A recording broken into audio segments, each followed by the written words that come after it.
Welcome to our channel. Today we how to download prospect lists from ZoomInfo for LinkedIn messaging, full guide step by step clearly. Visit the ZoomInfo website and log in to your account. Navigate to the search tab on the main dashboard. Select contacts from the drop-down menu. Use the filters to refine your search criteria to target your ideal prospects. Once your filters are applied, click the search button. Review the list of generated contacts.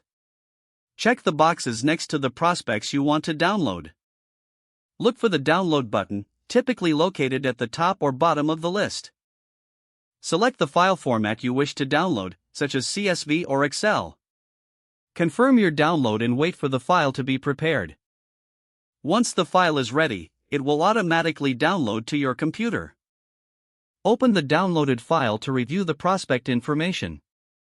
Log in to your LinkedIn account. Use the downloaded prospect list to create personalized connection requests or messages. Copy relevant details from your prospect list as needed. Paste these details into your LinkedIn messages for a more tailored approach. Follow up with connections after sending your messages for optimal engagement. If the page does not load, refresh the browser or try again in a private or incognito window. Make sure you are using the correct email address, then retype it carefully to avoid small typos. If your password is not accepted, use the reset option and create a new strong password you can remember. Check your spam folder for verification or security emails, then complete any requested confirmation steps. Enable two-factor authentication if available to improve account security and reduce unauthorized access risk.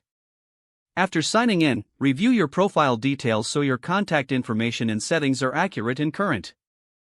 If you see an error message, note it down and try again after restarting your device and internet connection. Log out when you finish, especially on shared devices, to keep your account and payment information secure. If the page does not load, refresh the browser or try again in a private or incognito window. Make sure you are using the correct email address, then retype it carefully to avoid small typos. If your password is not accepted, use the reset option and create a new strong password you can remember. Don't forget to like this video and subscribe to our channel for more step-by-step tech guides.